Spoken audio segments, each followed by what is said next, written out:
Posons-nous une question inconfortable. Combien de fois avons-nous décidé de changer pour finir par faire exactement la même chose? Nous nous sommes promis d'épargner ce mois-ci. Nous avons juré d'arrêter les achats impulsifs. Nous nous sommes dit, cette fois, c'est différent. Et pourtant, rien n'a changé. La volonté, c'est ce que nous voulons faire. La conviction, c'est ce que nous croyons profondément. Et devinez qui gagne à tous les coups? Nos convictions. Parce que nous ne prenons pas nos décisions financières de manière rationnelle. Nous les prenons dans des moments informels, chargés d'émotions, d'histoire, de peur. Nous les justifions selon notre vision du monde. Encore et encore.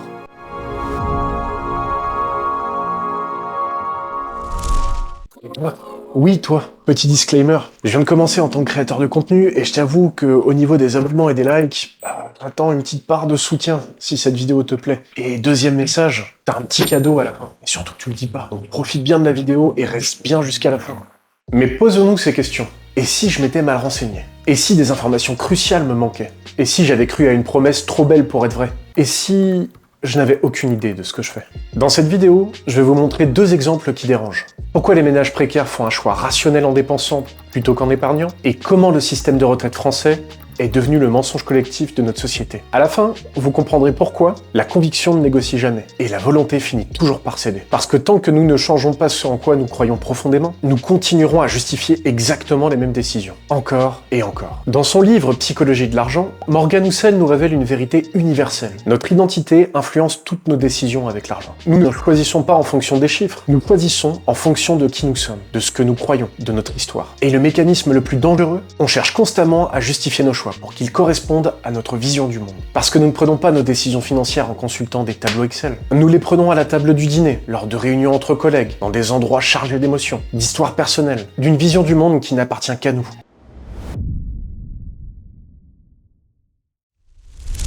Prenons un exemple qui dérange, les ménages précaires en France. En 2023, la Banque Postale nous partage des chiffres. Près d'un quart des ménages à revenus réguliers sont à découvert juste avant la paix. Ce chiffre grimpe à 40% pour les familles monoparentales ou les allocataires de minima sociaux. Chaque euro est pesé. L'alimentation, les frais de transport, la santé restent prioritaires, même au détriment d'une épargne de précaution. Ils dépensent davantage qu'ils n'épargnent, non par imprévoyance, mais par nécessité et espoir. Mais il y a plus profond. La consommation devient un acte de dignité. Acheter des vêtements décents, offrir un goûter d'anniversaire à son enfant, se connecter à Internet, ce n'est pas du luxe, c'est rester dans le jeu social. C'est aussi un acte d'espoir. Croire qu'aujourd'hui peut être meilleur, que demain n'est pas écrit. Alors plutôt que d'épargner pour un futur incertain, investir dans le présent, dans la protection de la dignité et des liens avec les autres devient un choix rationnel. Dans un monde où la précarité pousse à vivre au jour le jour, s'accorder ces moments est essentiel.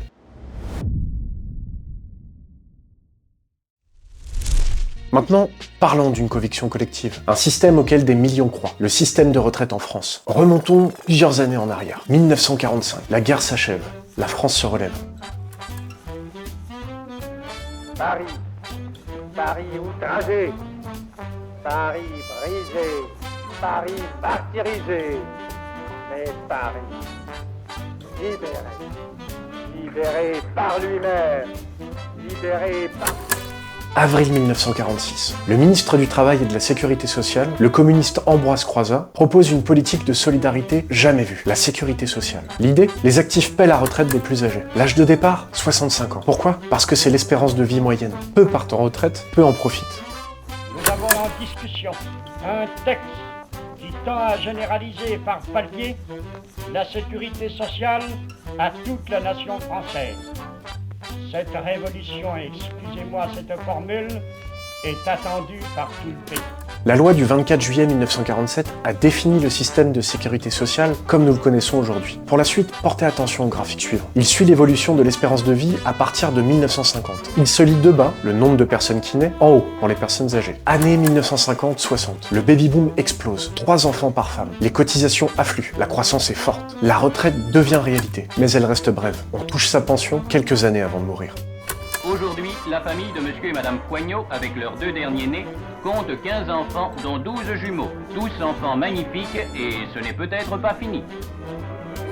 1983, le tournant. Mitterrand et Mauroy baissent l'âge légal à 60 ans. Un cadeau politique? Un symbole social? Oui, mais aussi le début d'un mensonge collectif. On vit plus longtemps, on fait moins d'enfants, et pourtant, on part plus tôt. Justice pour les travailleurs. la retraite à 60 ans.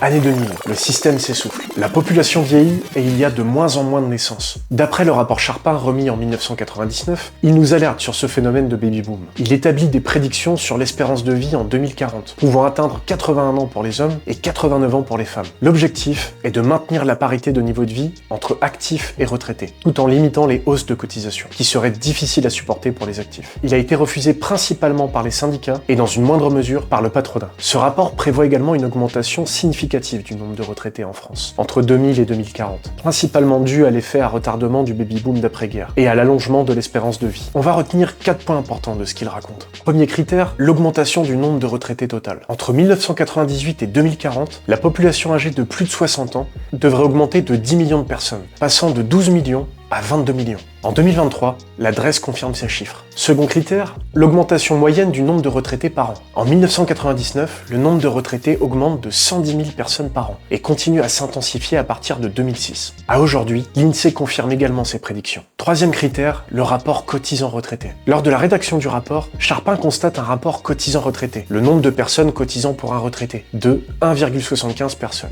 En 2023, la Sécurité sociale constate un léger décalage, mais Jean-Michel Charpin n'était pas loin du compte. Dernier critère, l'espérance de vie. À la rédaction de ce rapport, l'espérance de vie a bondi de 75 ans pour les hommes et 83 ans pour les femmes. Depuis 1900 jusqu'à 2000, en France, elle augmente de 65% en un siècle. L'INSEE note une forte progression entre 1981 et 2011, notamment grâce au progrès dans la lutte contre les maladies cardiovasculaires. En 2025, l'espérance de vie ne cesse de grandir et, verdict, on touche la retraite en moyenne pendant 21 ans, avec un système prévu pour une espérance de vie à 60 ans. Aujourd'hui, on paie pour ceux qui partent à 62 et qui vivront jusqu'à 85. On demande aux jeunes de cotiser plus pour un système qui ne sera peut-être plus là pour eux. Le plus fou, on continue à croire qu'on peut rester plus longtemps à l'école, moins longtemps au travail et plus longtemps à la retraite. Mais les maths, elles, ne mentent pas. Et un jour, la facture arrive.